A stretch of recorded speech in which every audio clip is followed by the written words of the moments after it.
Welcome and thank you for standing by. At this time, all participants are in listen-only mode. After the presentation, we will conduct a question-and-answer session. To ask a question at that time, please press star then 1 and record your name at the prompt. This conference is being recorded. If you have any objections, you may disconnect at this time. I would now like to turn the meeting over to Laura Jimenez. You may begin. Good afternoon, everyone. My name is Laura Jimenez. I'm the Commercial Officer in Monterrey, Mexico. I will be moderating today's session.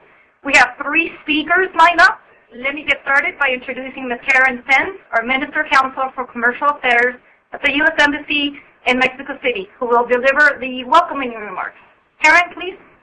Thank you, Laura, and thank everyone for joining us today. As Laura said, I'm at the U.S. Embassy in Mexico. I'm in charge of the U.S. Department of Commerce's Commercial Service Operations here in Mexico. The Commercial Service is the part of the U.S. government dedicated to helping U.S. companies get started in exporting or open new markets for them. And we have a particular focus on small and medium-sized companies, although we are happy to help all U.S. companies sell their products and services in markets overseas. Mexico is one of the most important markets for U.S. exporters, and so we have a large operation in Mexico. We have 4 offices here in Mexico City at the Embassy, in Monterrey, the office which has organized this webinar today, as well as Guadalajara and Tijuana.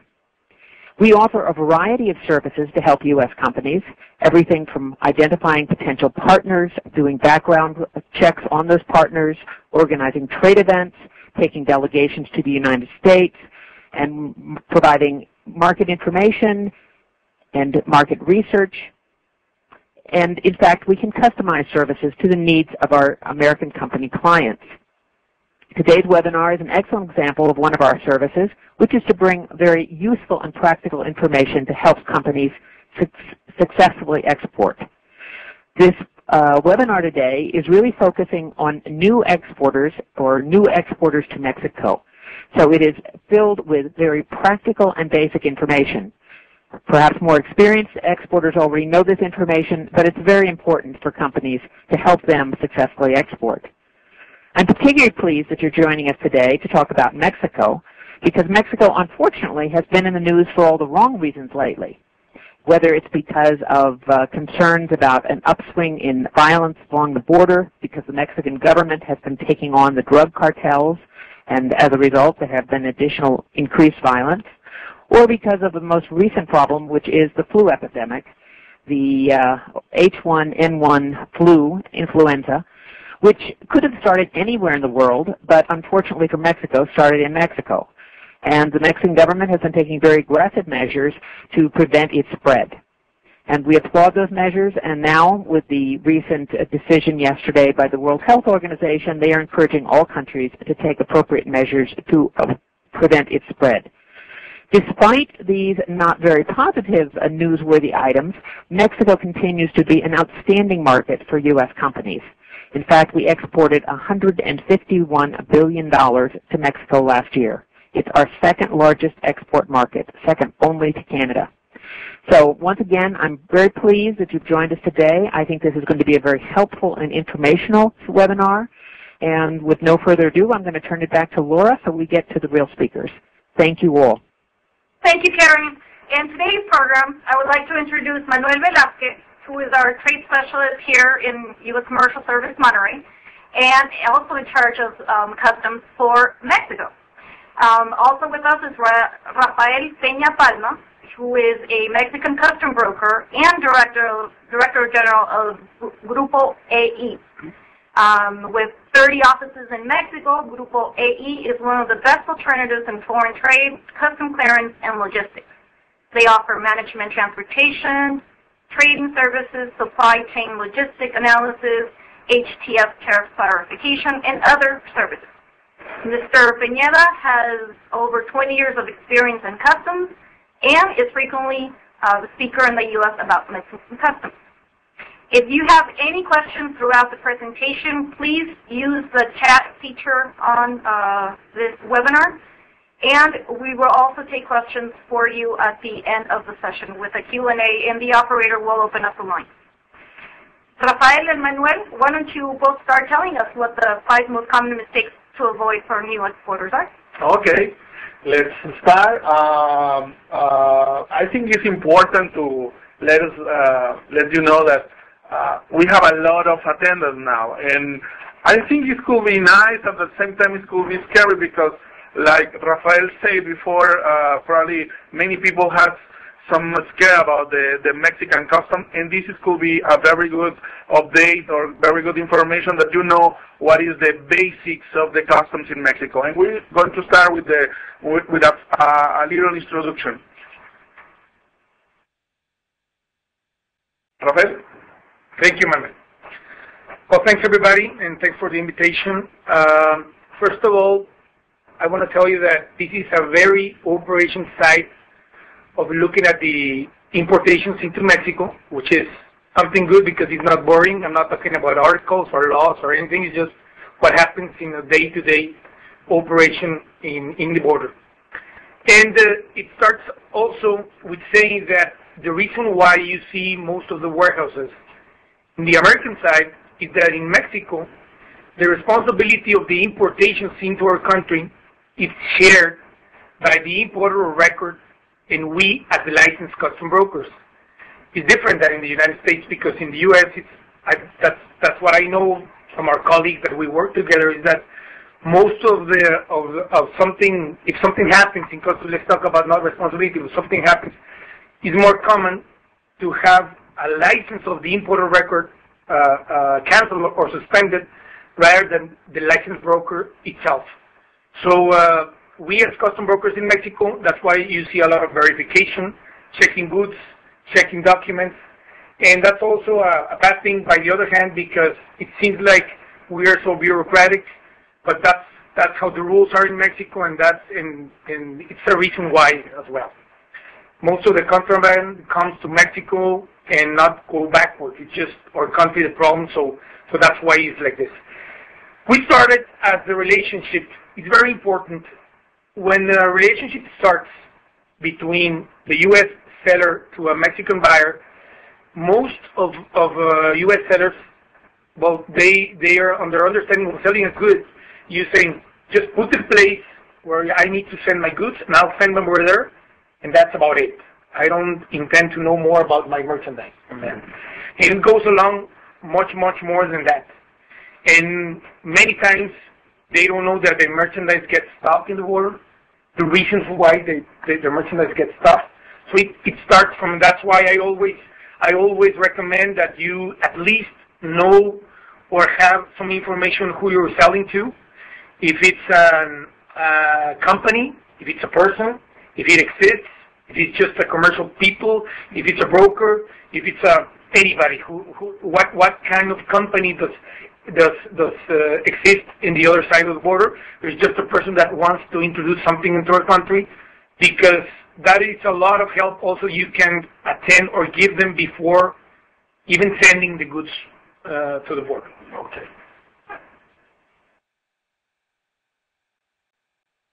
Okay. The most known information before shipping the material.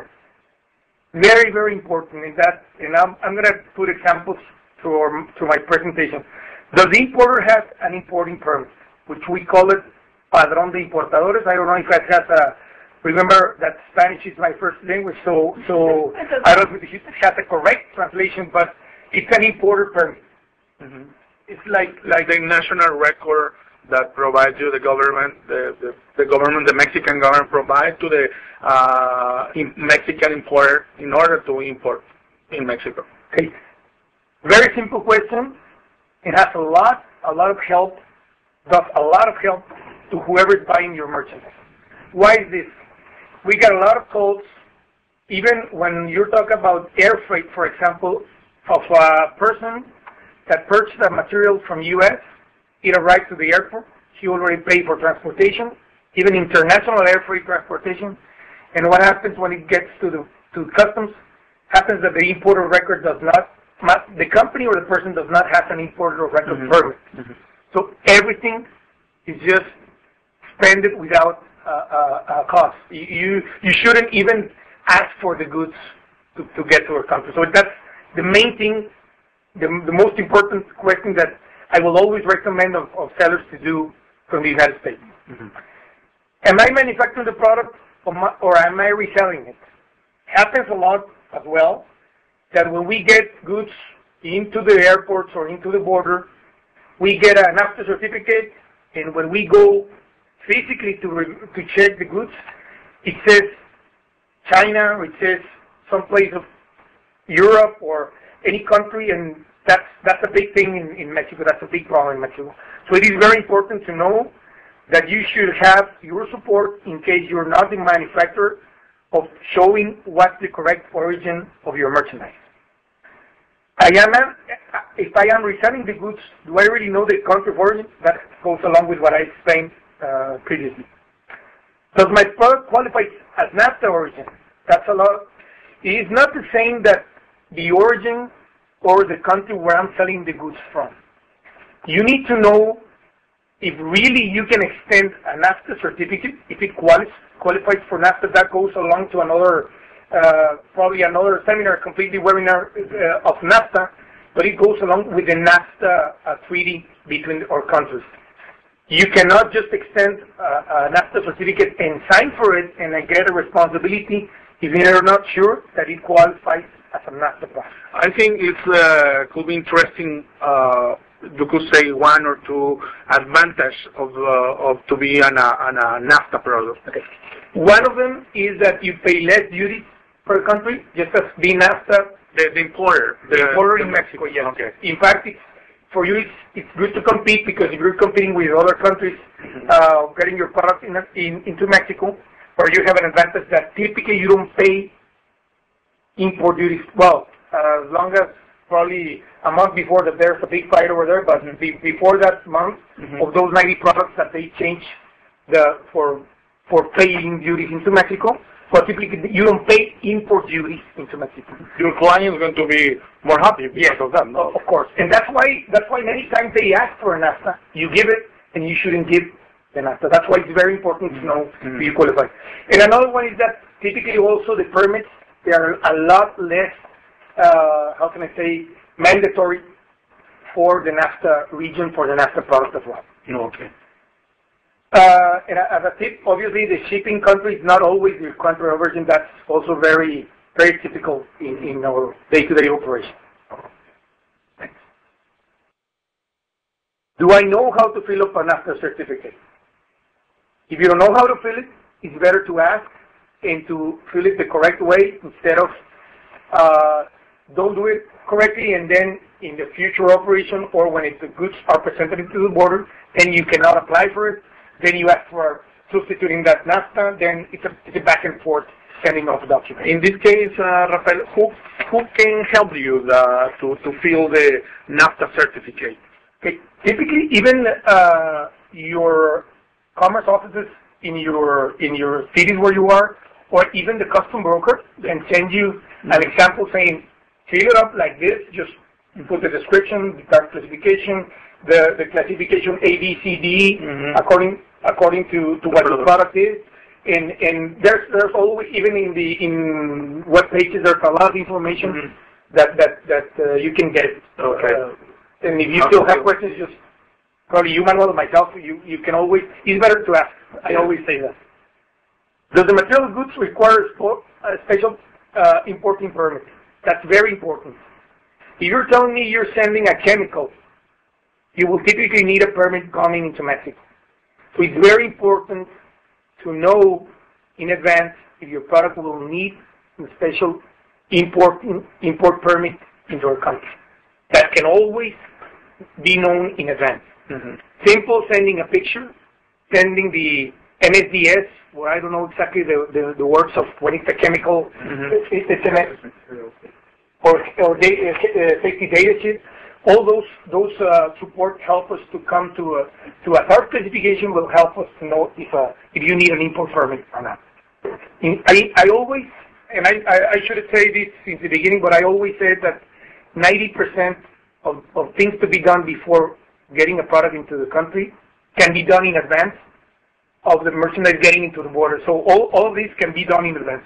Okay. I'm sorry that I didn't mention this. This is also a big thing. The insurance is so until which destination. And believe me, there's a limbo between crossing the border, between getting into a place in the border and then getting into a shipping transportation in Mexico. That crossing of the bridge, make sure that it's always covered by the insurance company. And if it's covered already in the insurance company, you need to declare it because it's part of the valuation of the goods. So it's also a very important thing. I always ask you to the importer, does your merchandise have an insurance? And they typically go back and forth with the supplier and the transportation company, so it's very important to know since they ship the goods. Does the material shipped correspond to what was bought? Many times as well, they ask you for several amounts of material, and you're going to send shortments or overages sometimes according to you're sending samples. It's very important to know before it gets there. Because this is one of the big problems that we have here in Mexico. No? The Mexican authorities, I don't know, they have like a special care about this kind of situation when you send more product than the invoice says, right? Well, it's considered contraband. Yes, it's not considered a mistake. This is very important to know. So it's a big thing. In fact, I always say that if you're going to ship something, always a pre-alert saying you're missing extra amount of products from this kind of part number. Typically, the shipper will know before they send, or their department, but we never know until it gets to the border. So it's more like we're doing the examination work, yes. and most of the time can be known in advance.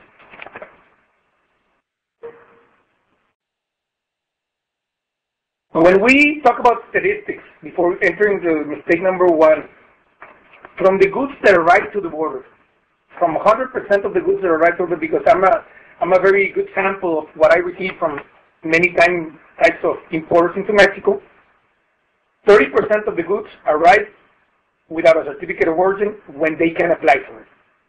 Why is this so important? This is important because with me needing the product in a very hurry matter, I need to apply the NAFTA certificate to get that advantage as an importer of record in Mexico. If I don't have the NAFTA certificate, then I will import it and pay duties for it. This I think is important because there are many companies that the product doesn't apply as a NAFTA. The only difference between a NAFTA product and a non-NAFTA product is they're going to pay the duties, right? Yes. Besides that, there's merchandise that you can always tell that it says made in USA, that it's American, but you still don't have a NAFTA certificate. Okay. They need to cross the merchandise, they need to clear customs. It's for them, sometimes they have a plan that it's being stopped because it's missing a part, so they import it. They still have 1 year to go and claim those duties. This is a good point. For the future. But what happens is that typically that year goes on, and they never claim those duties. Okay. So it is 30% of the merchandise that should apply for NAFTA, they don't arrive with certificates for them. Okay. 25% of them are typically new part numbers that we need to classify. And when I talk about classifying, it is physically going, opening the product, look at the product, ask for pictures, ask for information of what function, that is, what is made of, what material is made of. So it's a lot of information we need to know with a new part number.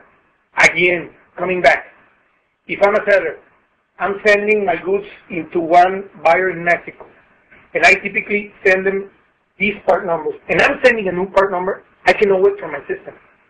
If I send a clear alert saying, I'm sending this part number, or this part number substitutes this other one, so it's just 100% new, I'm sending you the information in advance to know what it is, what material it's constituted of, what is it for. I can go ahead and classify it before it gets to my dock in the border. Okay. So that's a lot of information that can be advanced. That's a very high statistic. 80% come with unusable commercial invoices. So we need to go and process those invoices and make descriptions of what it comes in the invoice. Why is this? Because when I have a part number that is in the invoice that does not have a description in English or Spanish, could be in French as well, but English or Spanish, I don't know what the merchandise is. Even I need to process. Physical process means I need to type in the back of the invoice what I'm talking about, what the goods are. Because in case of an inspection, they need to know what they're checking. So it's just like also the rules you have in your country that has to have the description, and you have to put in the merchandise basically what the country of origin is, mostly about the same. Just we have always to try to put them as clear as we can. There's a fine if you don't provide a clear invoice, or why so it's too high the percentage of to see this unusable commercial invoice. Why? It's just because the systems of the sellers are very square, very strict, that you cannot type in information. So they go like that. The merchandise is being sent like that. But in the border, most of the time, even the sellers don't know what kind of work needs to be done to those invoices. They need to be in communication with the people from the export side. Yeah. So as I say, if that information can be done in advance, it will always prevent of investing time on fixing the invoice. Okay. Packaging, it's a big thing always. 40% of the goods that we receive in our warehouses, they come with packaging that is damaged, that is sometimes broken, that we need to repack. So it's also a big problem in the border. All of these take time, so we're trying to avoid time to get things crossed as fast as we can. Okay. Well, this was the introduction. Now we're going to start with the mistake number one. That is misclassification. I think this is one of the key factors of to have a successful and happy export experience in Mexico. Okay.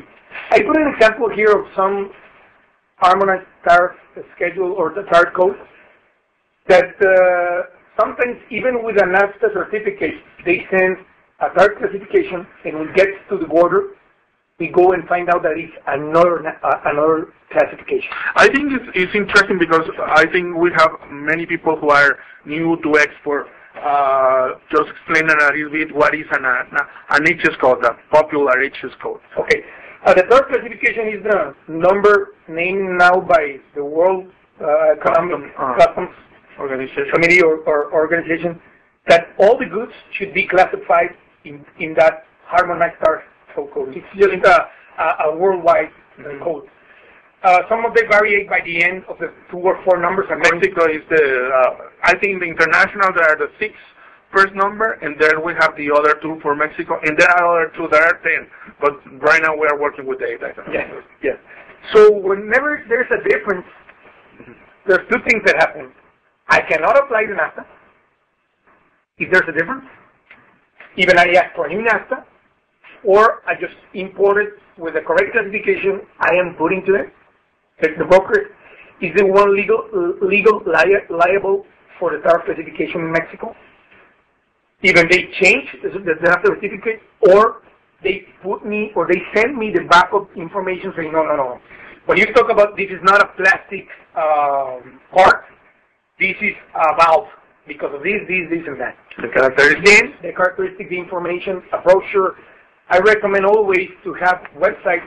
I remember, and I give this example as well, I remember importing for a customer that they used to have a website where you can always go and key in your part number and look at the product with all the information there. So you can always get the tariff classification correct. Yes, because this I think this is other important and strategic factor here that it depends your industry. I understand. It's not the same if you are sending a screw or I don't know, or it depends for which industry is the classification. I understand that. Not just the classification, Manuel. One tariff classification could have a permit, okay, and the other one will not have a permit. Yes. So even if you think that it's one tariff classification, you send your goods, you get stopped on the border, then there's another criteria of the tariff classification. And in that case, that merchandise can get stopped until you get the permit. So you're talking about time, about sending information back and forth. Again, you can always have this information in advance. Okay. A simple catalog, description, function of the goods, what it's made of, can give us a very, very exact type classification of what we are planning to export to Mexico. And with this, because we noticed that there's some certificates like this, free certificate of sales, the certificate of free sales, and you will notice because the HS code, no? Yes. Okay, perfect. Number two. Number two. Valuation. Valuation. Mexico, it's sometimes it's complicated on determining the valuation of the goods. Most of the goods have a market value. So that market value should be the one playing on the imports into Mexico. Obviously, the country of origin influences on the duty because it impacts the value of Mexican customs. But what I recommend is that when you're going to send something with a discount, or you're going to send something for free because there's going to be a sample or something, try to communicate that to your importer or to the broker so they will always know why is that difference. I'm going to give you an example. I remember importing some scooters into Mexico. So when we got to customs, even though it was a green light, they say they had a suspicious undervaluation of the goods. So they stopped the merchandise. It was 7 o'clock in the afternoon. They say, by law, I could let you go, but if it's okay with you, I need to verify this valuation with the supplier. I could be strict on myself and say, well, you need to let me go, but you always work with those guys every day. So I say, okay, I have nothing to hide. Go ahead and check the valuation. What they did next day is they went on the web and looked at the values of the goods, and then they say, well, these are 30% under the price of a typical market value. They call the supplier for Mexican customs, and they say, we have an importation here for this importer of record. Can you verify that these goods cost this amount or this much? They say, yes, there was a special offer that we did this month, and you're exactly right. That invoice that you're looking at is a correct valuation. Okay, thank you. And then they let me go. So valuation is also a big thing in Mexico that you will always need to check. And by the other hand, sometimes it's not on the hands of the seller. Sometimes the importer record can go and put some liquid paper to the invoice, put it under value, import it, and pay less duties for it. That's a very common thing, I'm sorry to say this, with people that they don't have a good accounting information in the company. And why do I say this? Because importing something that you pay $100 for it, and you're importing it on $80 for it, is not even deductible for the Mexican company. So they don't have something to prove that what they pay for is what they import for. So it's a very, very thing that even as sellers, they can always recommend the importers in Mexico to don't do that, because that's a problem. It can be a problem by the seller don't know, and then in 1 or 2 weeks they're being asked by customs, is this correct? In fact, the other example that you can put over there, Manuel, the next slide, is exactly this. This was a copy that we get from an audit. A company was audited from the Mexican customs because of value. The Mexican custom agency has some kind of power to go with the American suppliers? That's a very good question, Manuel. There's been now 8 to 10 years that Mexican customs and American customs share information. Okay. And this is part of the NAFTA treaty, but they do share information as much as that Mexico has 5 or 6 offices in the U.S. sharing information and backwards, in and out.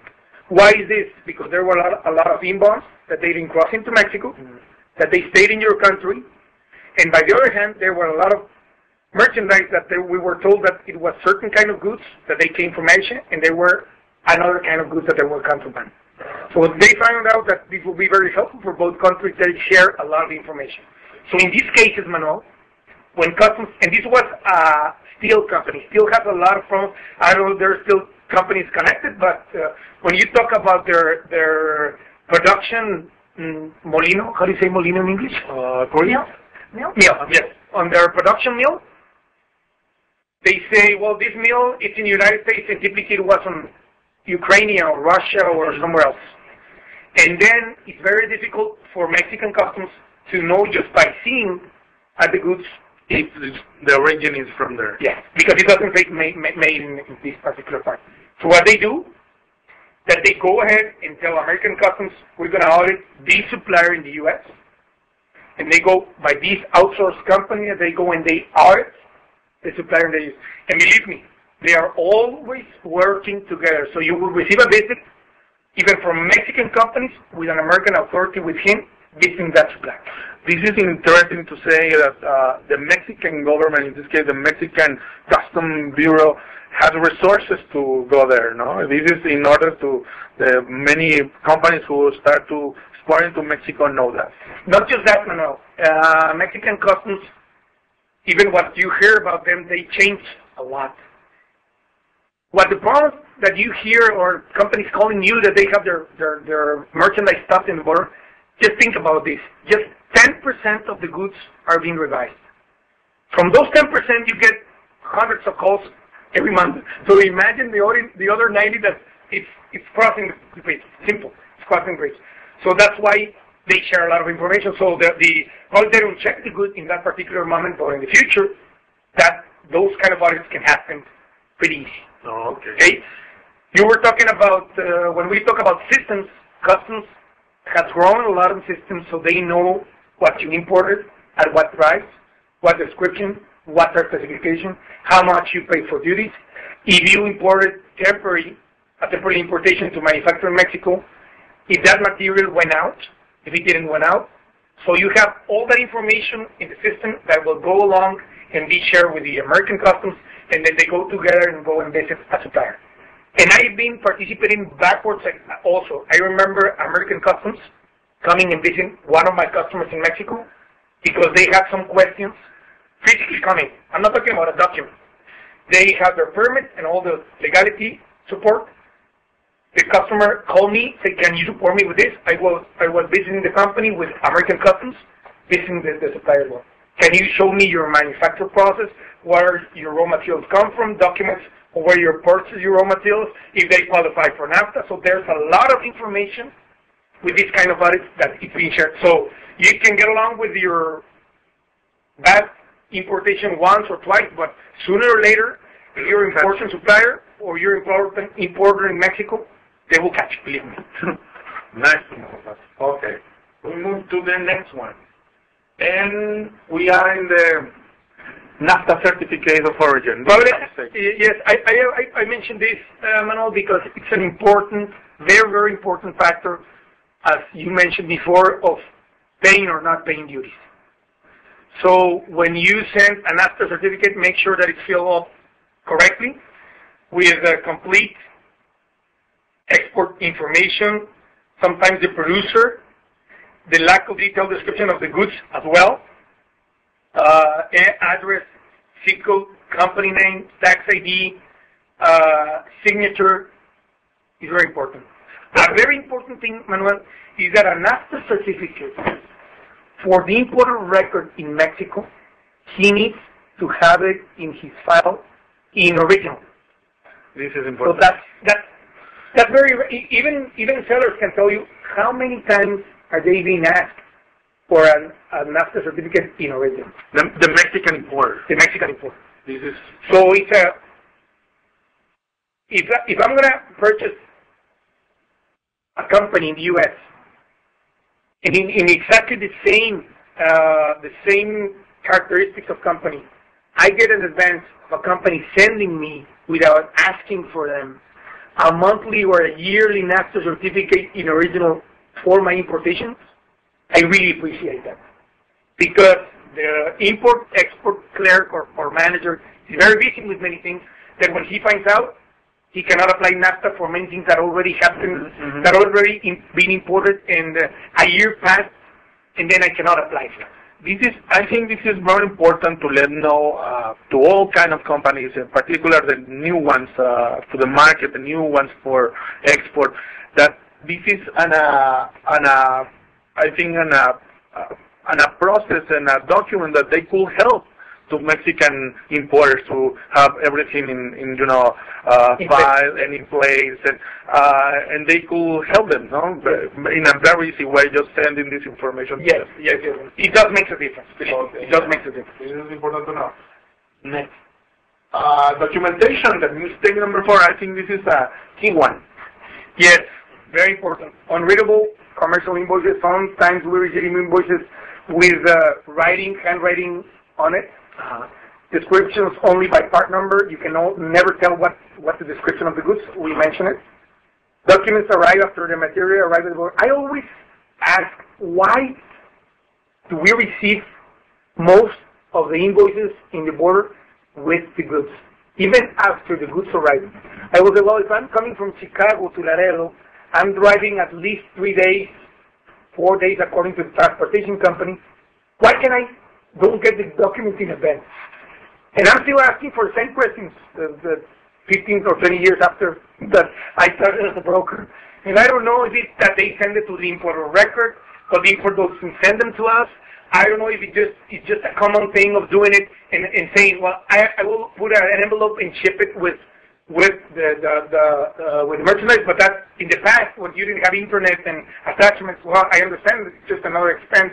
But now that you can advance that information easy, why? But who wants to require this document? The Mexican importer, or is the U.S. exporter who is going to send in advance to the custom broker? But I recommend that even they are dealing with an importer record in Mexico, if they can advance the documents to the custom broker that is going to work with the merchant in the border, it's a lot of help and makes a lot of difference as well. So those are the things that help us speed up an importation.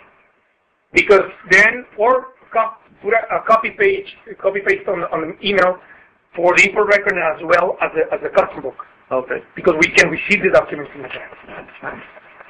So, here it is that's an example. Probably, I don't know if it's very, very clear. But believe me, if you could see that invoice physically, it will be as unclear as you can see it on the screen. It's very difficult to know what is the merchandise over there. Lack of description, like we say here. Next. Again, just to be clear about this mistake that is documentation. Readable, clear content, descriptions, unit price, part number, unit of measurements, quantity. In the packing list as well, readable, description, part number, quantity, weight, unit of measurement. All this description, all this information is very helpful for us. Could be in Spanish or in English? Yes. Or in English is fine, Manuel, as long as we have it. Okay.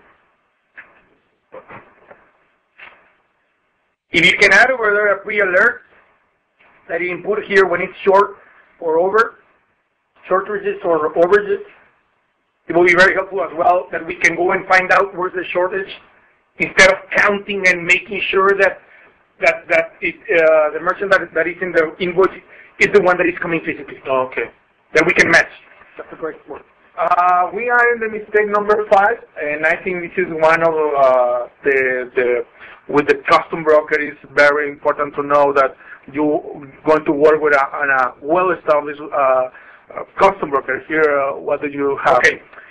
Manuel, it's been publicated, and there's been a lot of advertisements that when you ship merchandise out of the United States with a certain amount over $1,000, I think, or about $2,000, you are forced. It's mandatory that you do a shipper's export declaration. This is mandatory. It's not something that you want to or not want. Even, I can tell you something, many times, shipper's export declarations are being done right now without people knowing that it's being done. Mm-hmm. So every time a seller sends merchandise to Mexico, this document is being filed through your customs system, It's like a validation process, and then it can cross the bridge. So now I can tell you that it's certain kind of export entry. Certain kind. It's not as how can I say that, as formal, but it's also a document that needs to be filed before your goods crossing from U.S. to Mexico. And this is American authorities, and we as forwarders need to go and attend an exam and pass and get an authorization to be able to do a cheapest export declaration.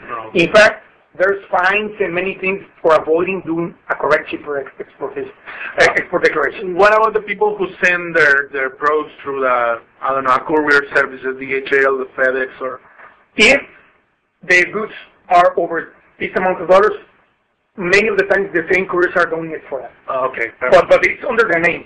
Their name is being registered, who's being the exporter, and who's the one selling from the U.S. Okay, this is good. Many times we have, because not knowing these requirements, we have negligence of the exporter regarding signature of a POA. A POA is a power of attorney that we need.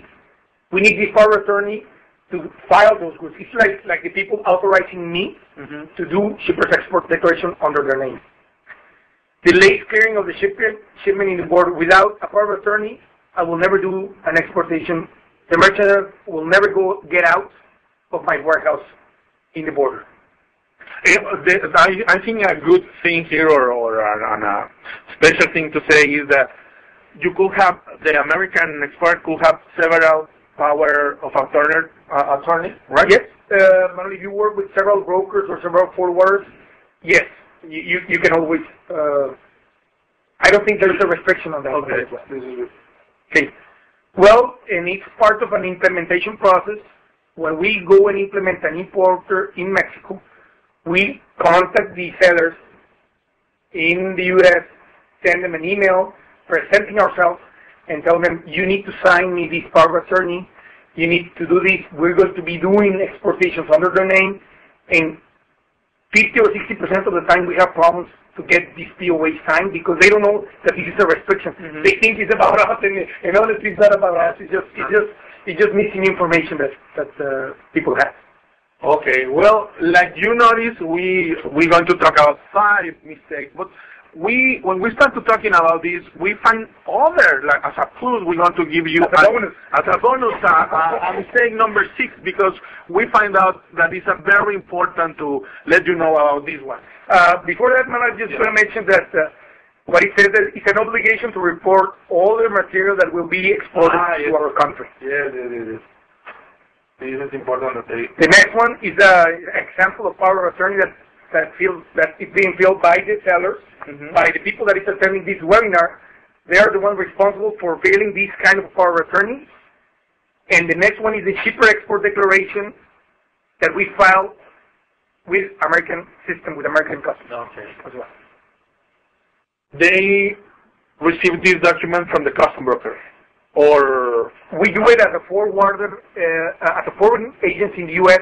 That we are for receiving goods. Okay. We can find it. Not just it can be done by an American broker. It can be done by a forwarder, and even I think it can be done by a transportation company. Okay. But you need your authorization to be able to file shipper's export declaration. Oh. And this is the mistake number 6.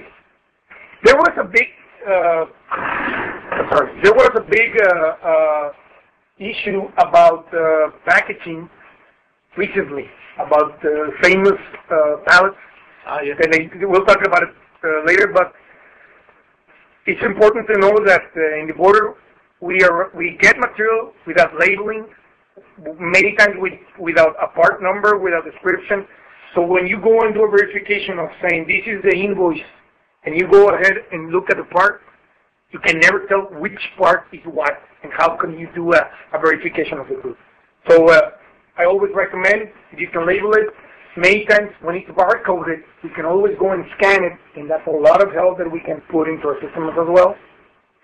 And label the shipments as suggestions with the total quantities, also per carton. Sometimes it just comes a box, and then inside the box it's a little box, and inside that little box it's more little boxes there. So all the information that can be labeled outside on the site can be yes. Merchandise should be packed and marked by part numbers, and also a good quality of package is also. Remember that when you talk about an importation into Mexico, you're talking about many people that interfere in this. You're talking about you as sellers, a transportation company that if it's LTL or less than a truckload, it goes to several distribution centers. So it's a transportation company, it's a warehouse in the border, then it's a trucking company in Mexico, and then a final destination. So you're talking about 5 or 6 times that merchandise is being handled. Mm-hmm. If it's inspected in customs, then you're adding another player over there. So a good packing is very important as well. Okay.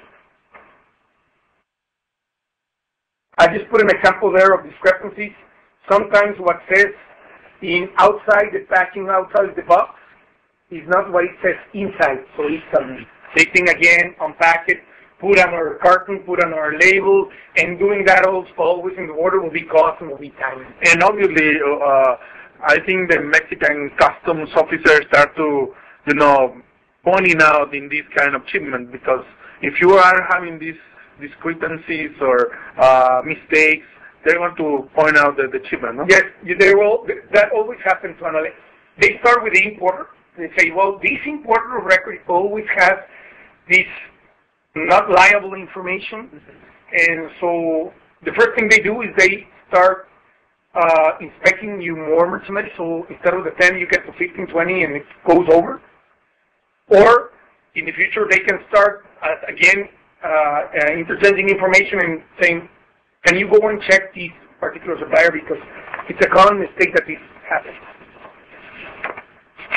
What I was talking about, the wood pallets should be fumigated before shipping out the material, and this is the 3 countries right now. It should be stamped with the official seal, and all the pallets should be fumigated in order to clear. It's a norm that it's just also a NAFTA. I don't know if it's a worldwide, but it's a standard that needs to be accomplished. It's also timing and investing in money. I have always an inventory of pallets in my warehouse because this always happens. So between the shipment of 20 pallets, out of those 20 pallets, 10 will be missing this. But who needs to inform to the exporter that they require this kind of pallet? Manuel, if they're sending into Mexico, they need it. Okay, so they need these particular stamped, fumigated pallets. It's a must. It's a must. Plastic does not have these requirements. Plastic pallet, is important to know, does not have these kind of requirements. Even though it's a lot more expensive, but you're right, they don't have these requirements. It's just for the las plagas, the wood for the disease. Mm-hmm. Okay. That's why it's even though it's not for carton, it's just for wood.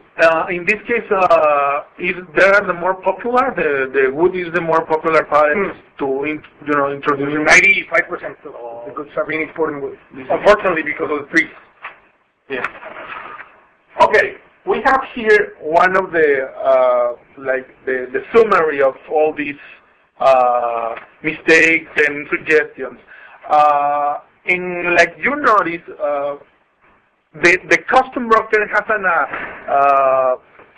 a special part to work with you. If you don't have a well-known and trustful custom broker, you're going to have a lot of problems. And this is why we suggest you that you need to work with a very well-known custom broker that knows the Mexican side and the U.S. side. No? Yes, most of the mistakes, as I say, can be avoided. And if you really trust that the guy that receives the merchandise in the border, it's a professional company, it's a professional people that work over there, that they help you, they really help you. You can always get good advice every time you ship your goods. And even we get audited by some of our customers in our warehouses, and we always learn from them. They teach us many things, and they always learn from us. And saying, if you go and do this, you can spend less time in the border for crossing your goods. So the must-dos that I put here, well, I recommend that you know your Mexican client, not just tell them and that's it. Ask your custom broker for the tariff specification. Very important. As I mentioned, you can always have a tariff specification before getting to the border. For various classifications, send pictures, web links, catalogs, many information that can be done in advance. Establish with your clients the terms of responsibility, who pays the freight, until where, conditions, Incoterms that probably part of many, many mistakes. Those FOBs, Incoterms applied in the border, at least incoming in trucks, shouldn't be applied. And at least 70% of the invoices come with FOB. They just apply for ocean. So those kind of mistakes. And here I think it's important to know that related with the Incoterms, the terms of the responsibility, it is part of the door-to-door activity, from the U.S. company and the Mexican, because if the Mexican say, I want that you provide me, send me the shipment to my door. Mm-hmm. I think they could do working with a custom broker who has that experience to. Yes.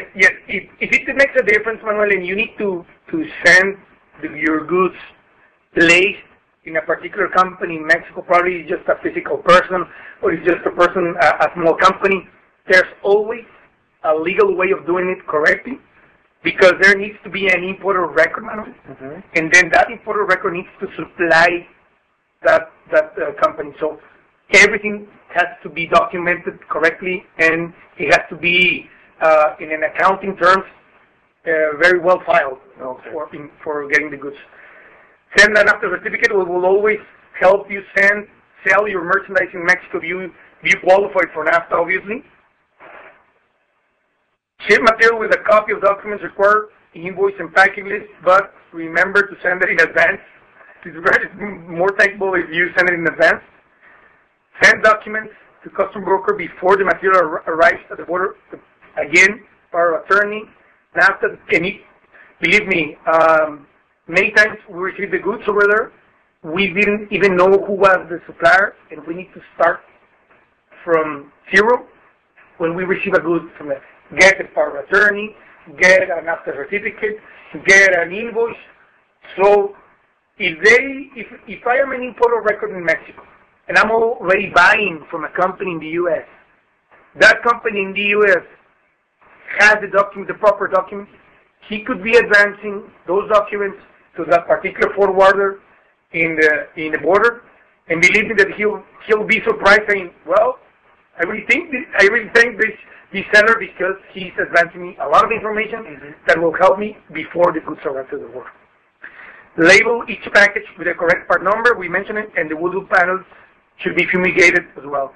And believe me, if these most do things are being done by you, I guarantee you that in an 80 or 90% can be speed up very, very much regarding the importations in Mexico. It's important to know that every product has their own magic. I think you need to have to know that for it's different import textiles, to import steel, to import food, and I think this is why it's important that you know that there's some kind of flexibility here. You're right, Manuel. Regarding each sector, even chemicals have their own life, I can tell you. Mm-hmm. Metals, produce, even raw materials itself, temporary importations in Mexico to manufacture. So all these kinds of importations can be worked as long as we have the support, even with the importer or the seller. And many times, if the seller already made a commitment to send a company, that happens a lot as well, Manuel, that a seller made a commitment on sending a merchandise to Mexico City, to Guadalajara, to Monterrey. So the buyer is waiting for his goods in Mexico. Mm-hmm. Mm-hmm. So he's taking into account that you will do everything for him. So that's why these most goods should be negotiated, even negotiated, or being deal with the importer mm-hmm. since you start making the sale in Mexico. Okay. Well, thank you very much, Rafael. I think it's time for the questions now. If you have any question, Operator, please open the lines for Q&A. Thank you. If you would like to ask a question from the phone line, please press star then 1 and record your name at the prompt. Please unmute your line when you record your name. To withdraw the question, press star 2. Once again, for questions from phone line, it's star 1. And we already have a few questions that I'll go ahead and ask our speaker. And somebody wants to know what do you mean by unusable commercial invoice? Please give more detailed information of what is unusable. Okay. When you send an invoice with, can we go to slide number 11, I think.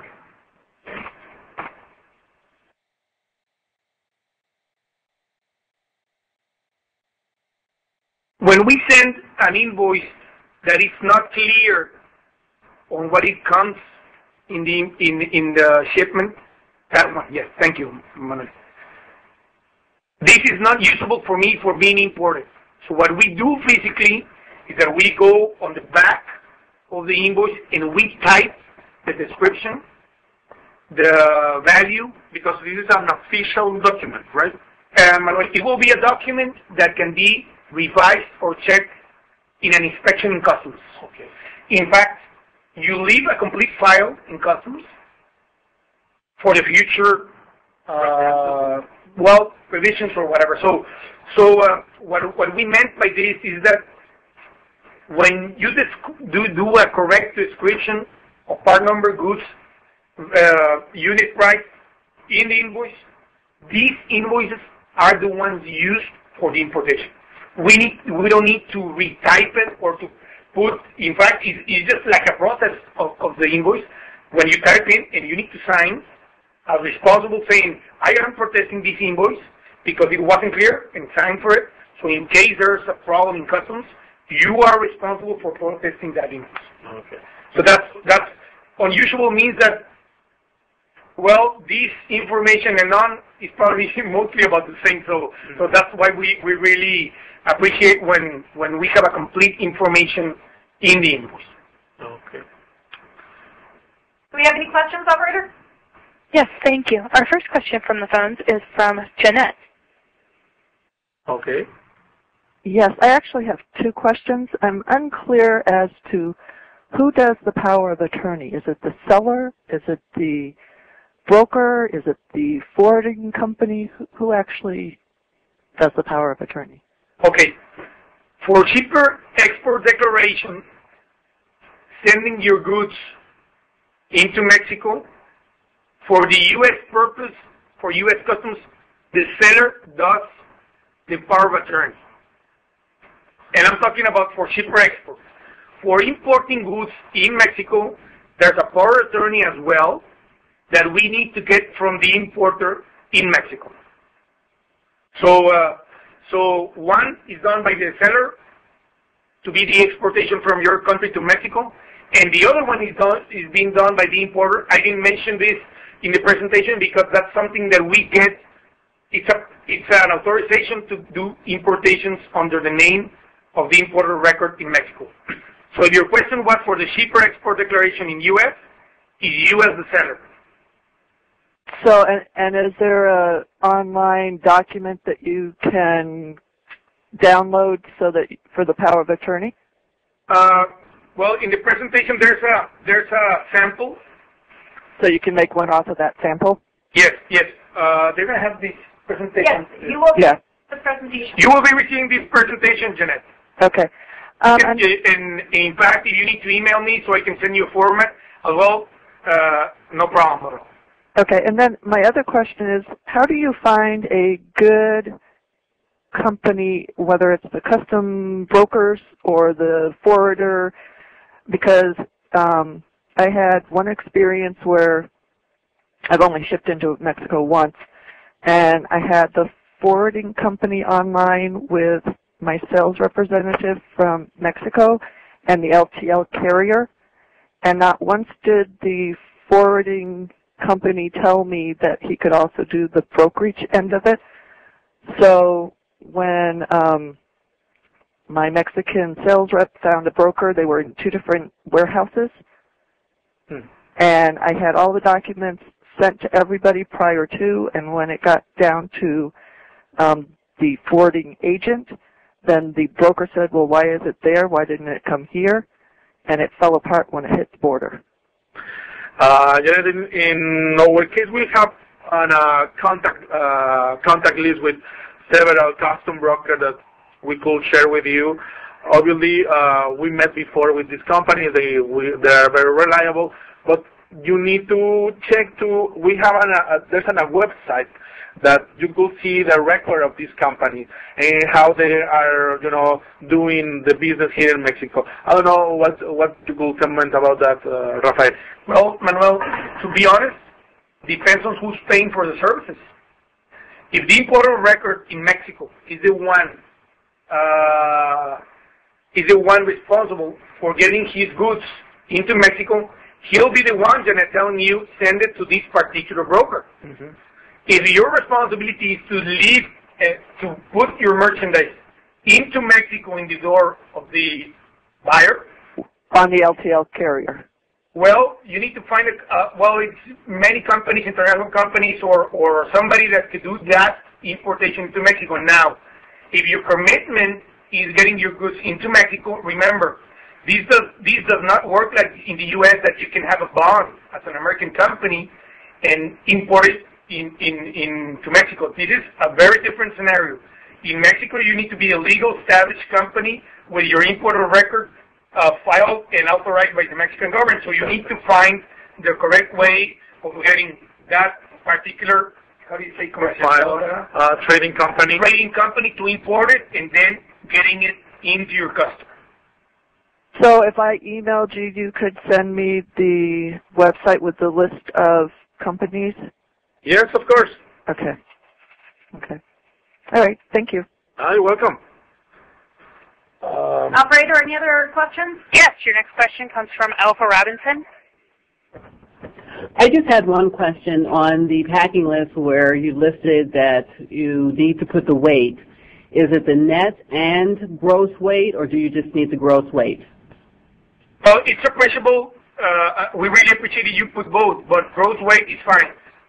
And I tell you this because even in Mexican customs as well in American customs, they have the big weight stations there that when they have a question saying, well, I don't trust that this particular merchandise that pays duties upon the weight, that's more typical, it weighs the amount that they're telling me. So gross weight is enough, but we really appreciate if you can put both.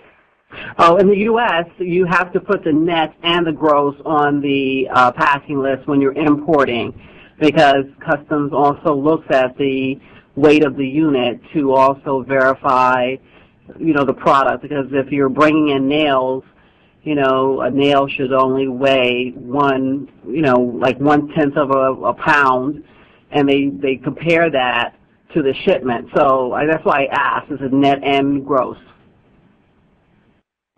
Okay, if the product pays duties upon weight, you need to put both.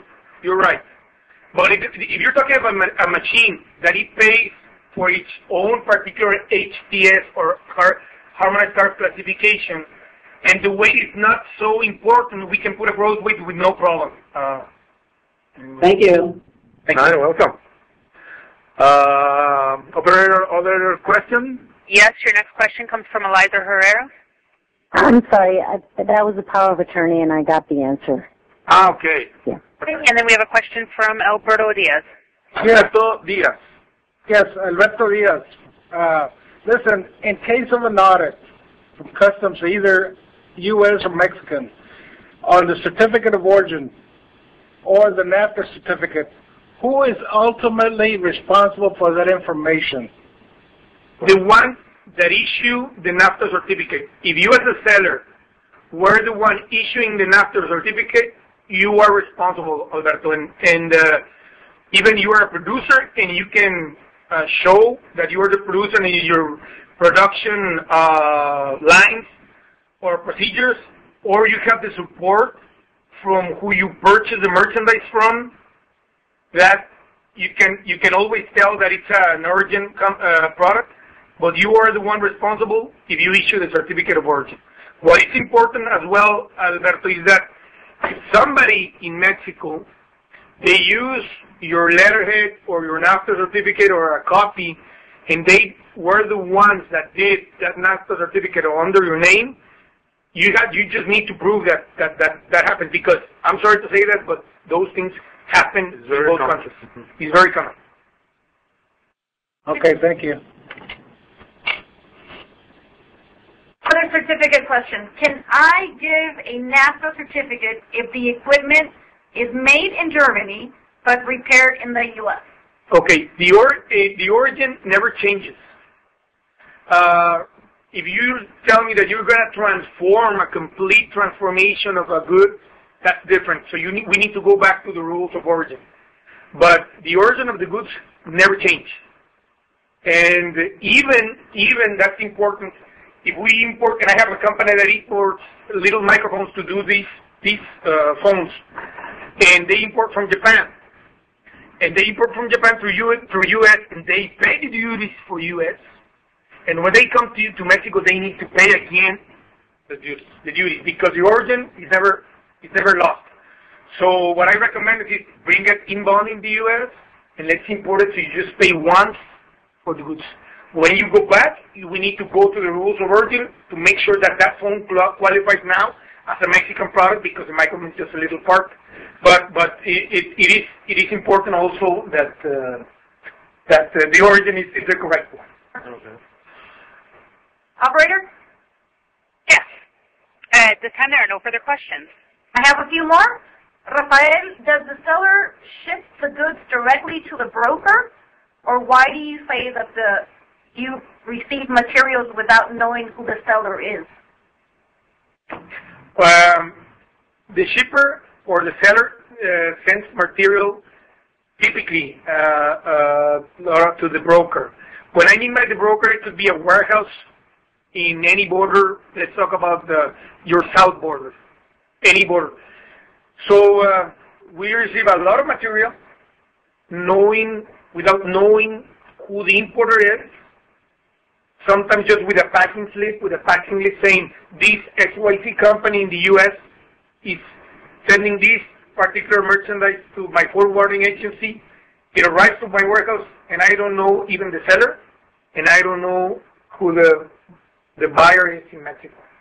Or could be the other side, you being contracted by a Mexican company, and the Mexican company asks you, and you don't know where is which is the American seller, or you could know. Sometimes, Manuel, as long as we know that it's a regular cargo, we accept the goods, and then in a further notice, 2 weeks after, then somebody calls you, oh, by the way, I sent you this merchandise, and I'm going to sell it to this particular company into Mexico. So that particular information can be done again in advance, a pre-alert saying, I'm sending you these goods for this importer in Mexico, attend my shipment, or contact this company in Mexico so you can do all your work.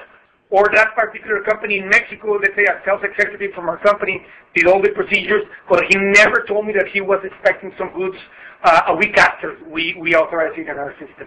Okay. Another certificate question. Can I create my own NAFTA certificate? And if so, what information should I include? Okay. Did we include? No, we didn't include the example manual. Can we send? Yes. Okay. We will send a NAFTA sample. It's very easy to fill it up, and in case you have questions, please email us. But even we can send it with instructions of how to fill it up. I think it will be better for them to have the format and the instructions how to fill it up. And also, you could always visit www.export.gov and click on that website for information on tariffs, whether it be classification, etc. And we're also, the Department of Commerce is only a phone call away by calling 1-800-US-TRADE. And we have the market research We have other resources that is, as a commercial service, we could provide market research with these kind of topics that can help you directly to make the export more successfully. Another question that we have is, if a shipment is held up at the border by customs and is impounded, what are the options available to help secure the release of the shipment? Okay, and I think Manuel gets a lot of calls from this matter. If the product gets held at customs, it's because it's already a legal procedure. Depends on what kind of fine, but typically when it's stopped by customs and they hold it, even they're checking an information as the example I made, or they are already making that a legal procedure to keep the goods because that's the fine that they got. Let's talk about when they have over merchandise. If it doesn't exceed a 10% of over merchandise, you pay the fine and you get your goods.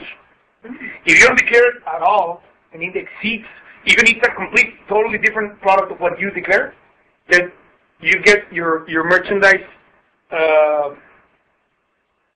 fine in 100%. You don't get your goods back. Even you pay the fine, and then those goods they go in to be part of the government, and they do resell it or they do other things with it. But that's why we need to be very careful before entering. It depends on what kind of fine you're being involved in. Right? Thank you, operator. Can you repeat the procedures for making a phone? For opening the phone. Once again, if you'd like to ask a question, please press *1. Please unmute your phone and record your name clearly when prompted. Your name is required to introduce your question. To withdraw your request, press *2. One moment, please, for the first question. Well, I'll keep asking questions. Is my company liable if the Mexican importer alters the value of the merchandise? As long as you can prove that you were not the one altering that value of the goods, you will always be liable. But that needs to be proven a legal procedure. I need to recommend that it's better not to sell to a company that fixes the value of the goods, because he will always be in some kind of trouble, and by the other hand, it can be as well your trouble, or at least getting audited. You have no need for that. So as long as you're selling to somebody that he fixes his invoices, you're not selling to a liable company. Mm-hmm. Perfect. Operator, any questions? Our first question comes from Jeanette. Your line is open. Yes, one more question concerning the NAFTA. Mm-hmm. Where do you find out if your product qualifies as a NAFTA? Okay, Janet, it comes with the NAFTA rules of origin. It's a complete tema separado, complete topic, separate topic, Janet. Okay. But you send your request. I can send you what are the rules of origin to make try to send it. They're long and they're sometimes not very understandable. But it's by value, by where the contents, the hand labor that is done. So there's many ways of classifying as a NAFTA, if it does classify. And who's certifying you as a NAFTA product? No, it's not certified. It's just under your responsibility as long as you can prove you qualify in those NAFTA rules. So there's a specific topic, Laura, Janet, that you need to make sure you qualify for NAFTA. If there's a product in particular you want to send information saying, well, this isn't the content, this is my product, these raw materials are made here, these are made there, my hand labor is this %, we can always as well help you with that. Okay, thank you. Our next question comes from Juan Tino. Your line is open. Hello, this is Tino. Just want to put a couple of scenarios that I have often come up with, which is I am a distributor of equipment, industrial equipment, and most of my customers are in Mexico. And doing so, I have to go out and request quotes from vendors. They could be manufacturers and also distributors for manufacturers. And I always request, you know, the quotes and request from them if they can provide a NAFTA certificate of origin or the information to fill out a NAFTA certificate of origin. And they always tell me yes, if they can, or they'll tell me no, we can't. But when the products arrive at the border, they tell me they cannot provide it, contradicting what they said before.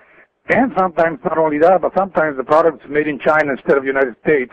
What do you do in situations like that? Or who's, I know I'm the responsible for filling out the certificate of origin, but what do you do in cases like that? Or you are located in the United States, right? Yes, I am.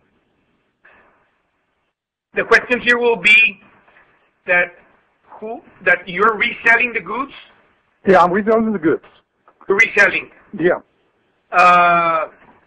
In that particular case, you're a distributor of somebody that will not issue a certificate of origin, then you cannot you cannot do a certificate of origin as well.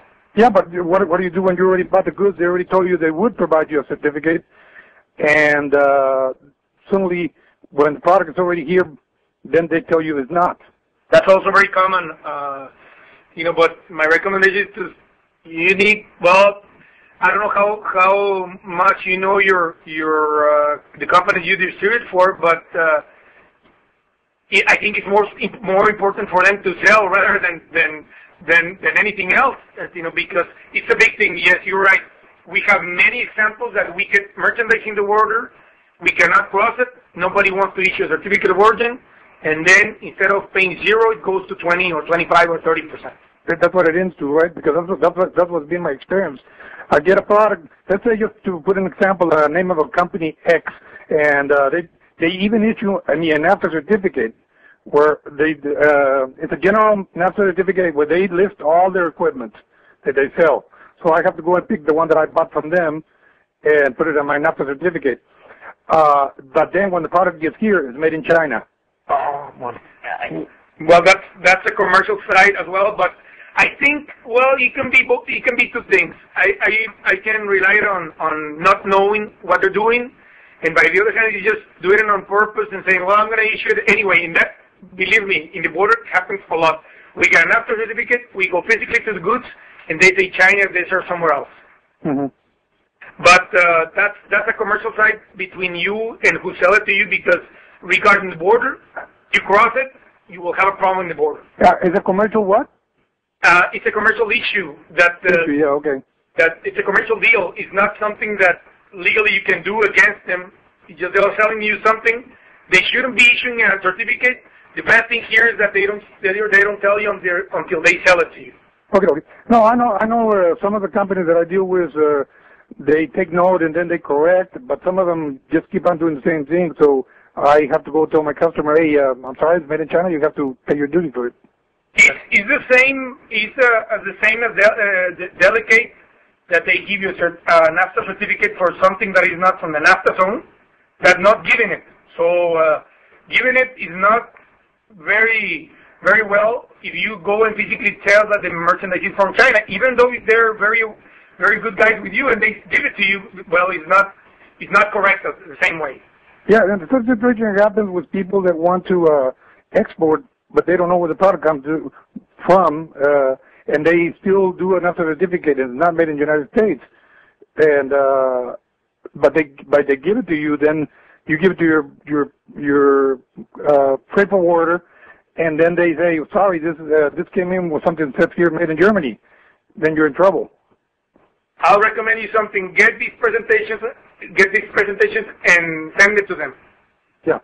So I tell them you guys you don't know what you're doing. You're not supposed to issue a NAFTA certificate. This product is not made in the NAFTA region. So, and I get with them. Yesterday I had a big case because I bought a $3,000 furnace, and the guys didn't want to issue a NAFTA certificate, but they said in the quote, we will provide a NAFTA certificate upon purchase.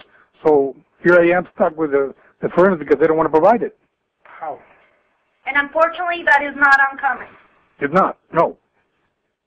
Well, Rafael, Manuel, thank you so much for a comprehensive and practical presentation.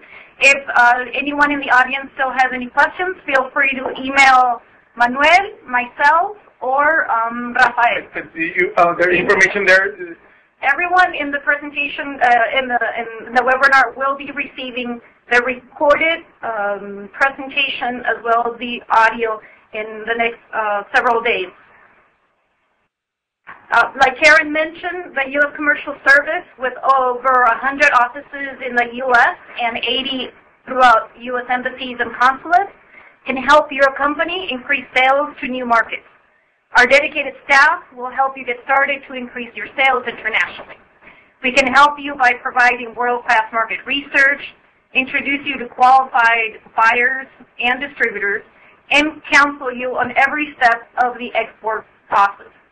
If you are new to export company, please take advantage of our 1-800-USA-TRADE phone number, where a dedicated staff can inform you about general exporting counseling, sources of international market research, again, give you insights on tariffs, classifications, and so on. You can also reach one of our 100 export assistance centers near you by visiting www.export.gov. And you can reach us in Mexico by www.buyusa.gov/Mexico. With this, thank you very much for your participation. You'll receive a 2-question survey that I encourage you to respond. This will help us improve our service. The next webinar is scheduled for May 20th.